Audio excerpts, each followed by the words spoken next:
Hello, I'm Angela, and I just managed to get out of the most toxic situation that I was ever in my entire life. I'm still dealing with all the emotions of it all, so do excuse me if this gets a little too long. My story starts with me meeting my then husband, Harry. Harry and I met at college. We started dating pretty quickly because he was one of the most good-looking guys on campus, and I was pretty good-looking myself. We dated for a long, long while. Harry proposed to me right after we graduated, and while I said yes, happily, we both knew that we needed to wait a little while longer before we actually got married. We were both very focused on our careers and wanted to make sure we were both in a good place before we did something as big as marriage. Harry also asked me to move in with his family because that would allow him to work better and allow me to get to know them. I agreed because of his reasons, along with the fact that I would be saving money on housing. I worked really hard at that point. I knew that I wanted to have a luxurious wedding, and I wanted it to be with all our family around us. In the meantime, Harry was focused on working at his father's firm. He came from a pretty big and influential family. He was also really rich, which is why my dream to have a big wedding was not a far-fetched idea. Anyways, we focused on our careers for around 4 years before I got pregnant. It wasn't a planned pregnancy, and I was pretty shocked that I got pregnant considering we were being careful about it. I was so hell-bent on me not being pregnant that I even went to the doctor to confirm it, and she told me that I was already 3 months along. That evening, I had to sit Harry down and tell him the news. So, I have some news. Well, is it good or bad? I don't know. It's whatever you want it to be. Okay, you're scaring me. What is it? I haven't gotten my period for the last 3 months. At first, I didn't think there was anything wrong with it because I thought it was just the birth control doing it until something told me to take a pregnancy test. Oh no, are you telling me? Yes, I'm pregnant. Oh my God. Okay, well, are you sure the tests were not fake? Or give wrong results? I thought the same thing too, so I went to the doctor to get tested and they confirmed it too. Oh, wow. Wow, I didn't expect that. We have so much to do. This is wonderful. Really? Of course. How could you think that this was bad news? I didn't know how you'd take it. I mean, we were pretty focused on our careers and a baby would be a big bump in the road, literally. Well, I can assure you it's very, very good news. First things first, we have to get married. Finally! We immediately began planning for the big lavish wedding. Within the next 2 months, everything was set. We said our vows and we became husband and wife. Harry was very kind and gentle with me when I was pregnant. Even with the wedding planning and the wedding itself, Harry never left my side. He made sure I was comfortable while having a good time. However, after around 2.5 months of getting married, Harry's behavior began to change. He stopped looking after me. He stopped checking in on me. I tried to talk to him on multiple occasions, but he refused to tell me what was wrong. I eventually gave birth to my beautiful daughter, Petal. Harry hadn't been there when I was giving birth, and that only added to my pain. Thankfully, my mother-in-law, Lucy, was there with me. I was in the hospital for about a month after I gave birth due to a lot of complications after birth. I had a mini stroke and lost a lot of blood. Harry didn't visit me even once, and I was hurt beyond words can describe. What kind of husband leaves their wife to suffer that way? Anyway, Lucy told me a couple of weeks after I gave birth that Harry was going to perform a DNA test on Petal to see if she was really his. Apparently, he thought it was too suspicious that I suddenly got pregnant. Hearing that only made me feel even worse because I had never even once given him the chance to doubt my faithfulness. He conducted the test anyway, and it confirmed that Petal was his child. But by that point, Harry had checked out of being a father and husband for so long that he just found it more comfortable. Even after I returned back home, I tried to talk to him about it, but he told me he wanted nothing to do with either Petal or me. It was in this manner that Petal and I stayed for the next 7 years. It was a painful time for me, but there wasn't much I could do. Harry had made me quit my job when I was pregnant, and I had no savings to fall back on. Plus, Harry was doing well at his father's business, so I knew that he could provide for us. I only stayed in the house because I wanted to be with Petal without having to face any issues. He barely looked at Petal and my way. He would complain if I raised any issues with the household work or the lack of thereof. I learned very quickly that Harry was not the sweet-tempered man that I had known before. The only reason I was still living there was because he knew that I was taking care of his parents, a job he didn't want to do. His parents, Patrick and Lucy, doted on Harry a lot. They believed that he could do no wrong, so even when they could see the way he had been treating me and my daughter, they didn't care. They fully believed that I was the reason that Harry was ignoring his duties.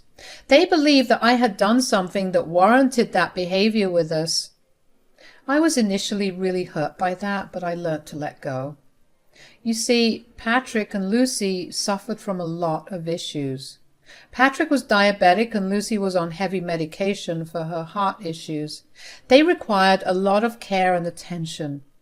I felt bad for them, so I took over the role of primary caregiver for them. Harry and Mike were always swamped with work at their business, so it was hard for them to look after their parents. I did suggest to Harry that they hire someone to look after his parents, but he refused. Ever since he took over the household expenses, he made everyone's lives miserable. He would not spend a cent unless it was absolutely necessary. I cannot tell you how many canned and microwaved foods we have eaten up until then. It got to a point where I was taking Petal out to salad houses just so she could get some actual nutritious food in her system. I remember there was this one time when Petal got really sick. She had a very high fever that refused to go down. I began to panic when she showed no signs of improvement, and I had to beg Harry to take her to the hospital. "Petal is sick. We need to take her to the hospital." "It's just a fever. Just throw a wet cloth on her head and call it a day." "Harry, she's been sick for a week and hasn't improved in the least. She's barely eating anything, and I just know that something is really wrong." "Just let her heal on her own. If you pamper her, her body won't learn how to fight off sickness by itself." "She's your daughter, Harry.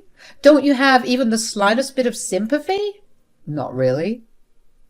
"Does me panicking and crying at least make you feel a little bad? I'm literally just begging you to give me some money to take her to the hospital." "Do you even know how expensive hospitals are?" "That's right, you don't.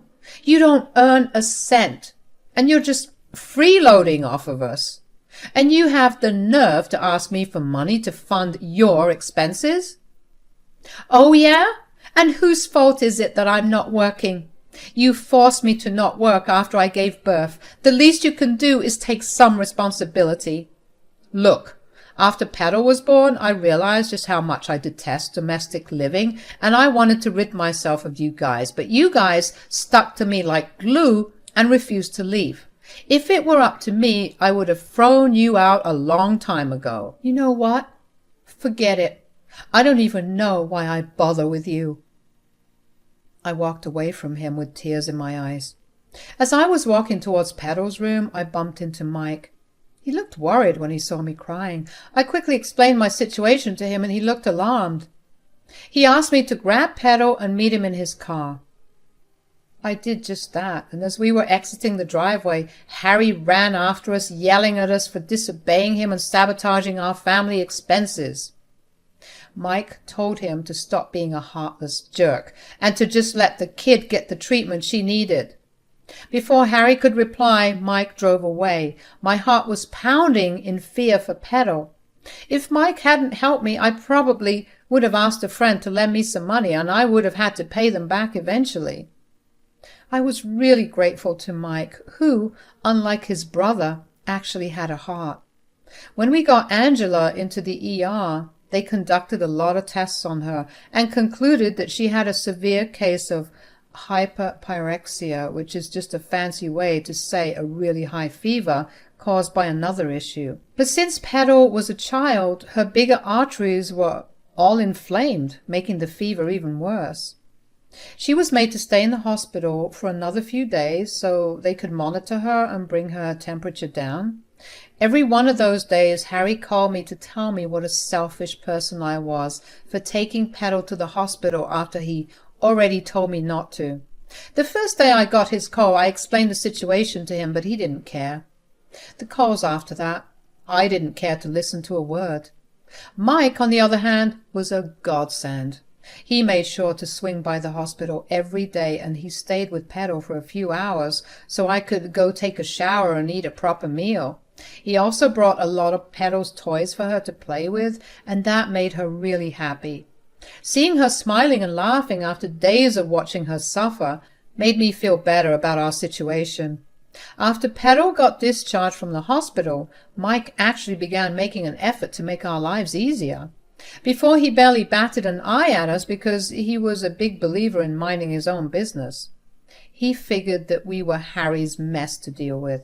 He treated us with respect, but never actually checked to see how we were living with them. I remember when he took Petal and me out to the park one day.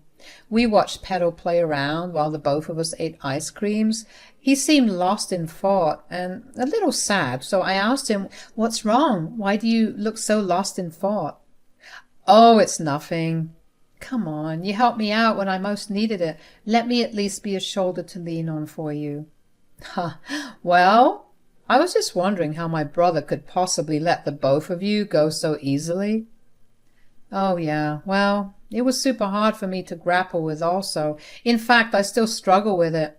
There have been so many moments when I just look at him and expect him to go back to being who he was when we first met. I mean, it takes a special kind of heartlessness to abandon your own child when she still lives in your house. I've just learned to be grateful that he hasn't kicked us out.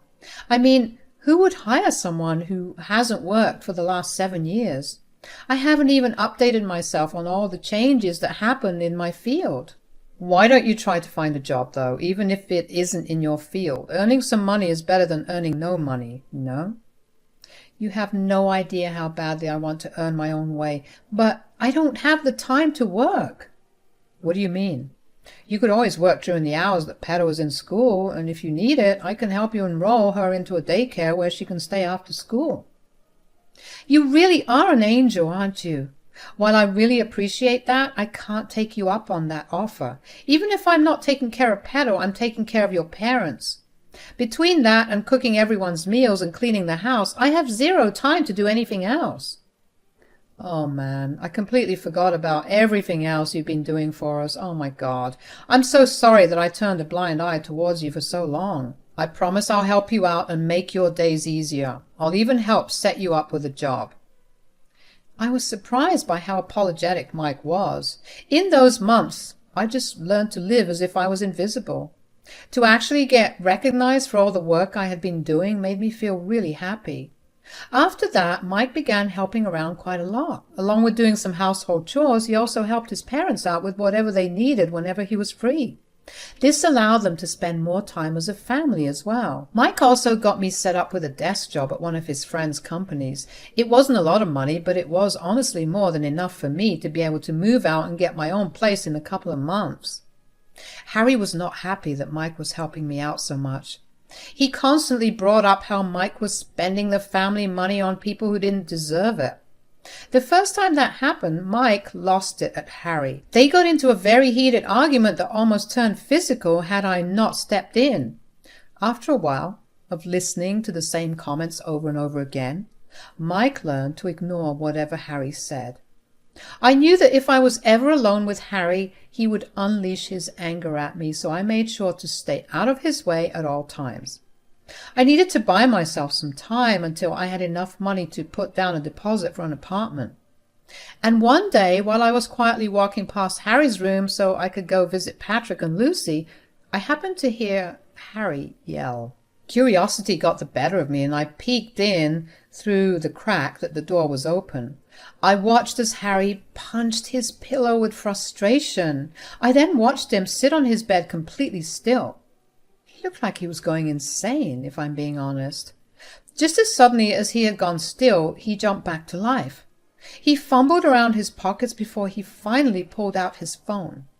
He got on a call with someone and began talking about how it was Mike's team that was pulling in most of the revenues and how his team was beginning to want to work with Mike. He also complained about the decline in the work ethic in the office because of Mike. The both of them had their own teams to manage, and they also had two entirely different ways of managing those under them. Harry was an authoritarian leader who was very strict with those under him and constantly overworked them.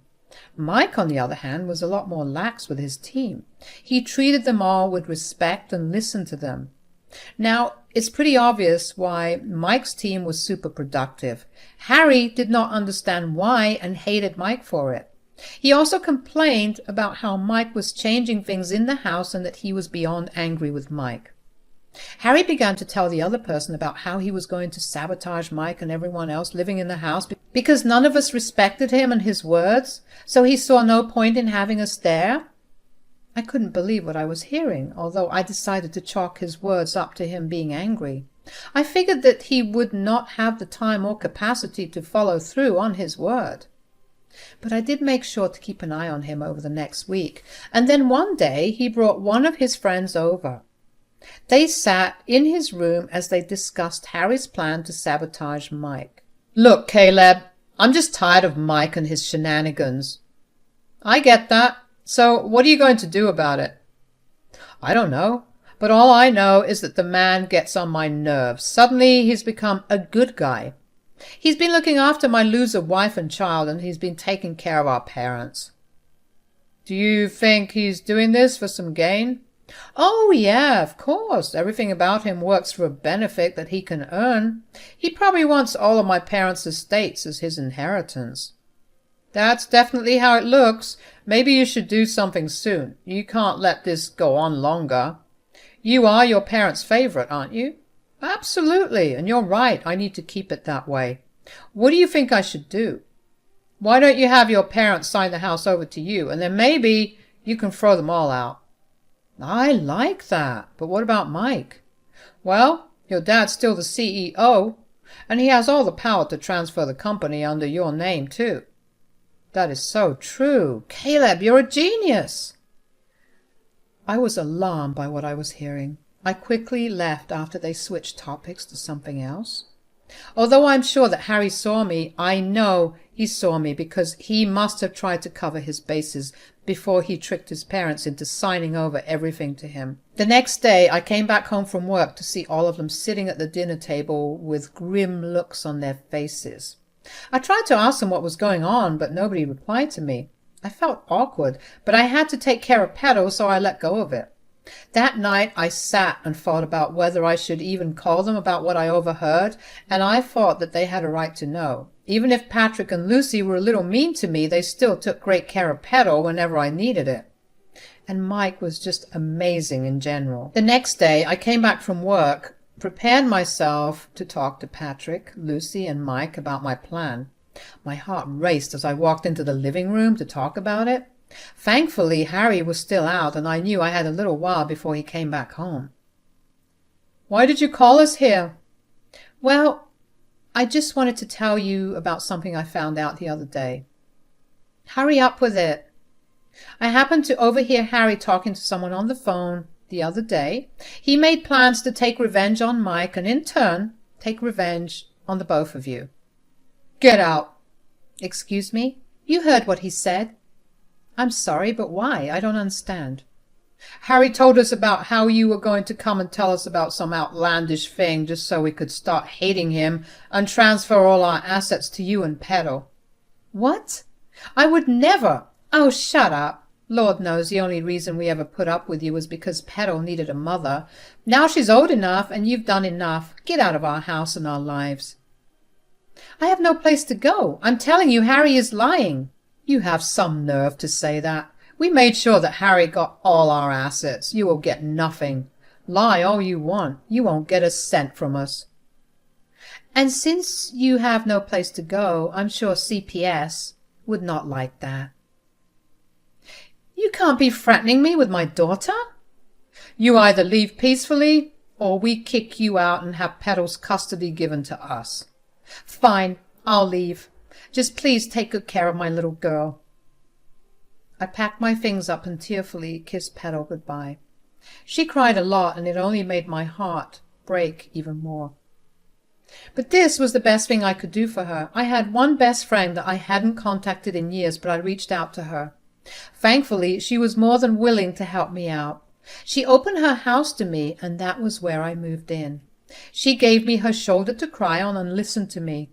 We caught each other up on our lives, and I actually did manage to squeeze out a laugh every now and then. I managed to fall asleep pretty easily because the mental and emotional strain was too much. The next day, I took a day off from work just so I could recover from everything and try to plan my next move. I knew I needed to have Petal by my side, but I didn't need to think too much.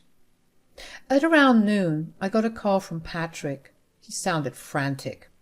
After I managed to get him to calm down, he explained that Harry kicked all of them out of the house and even took away Mike's job, so they did not have much money to rely on.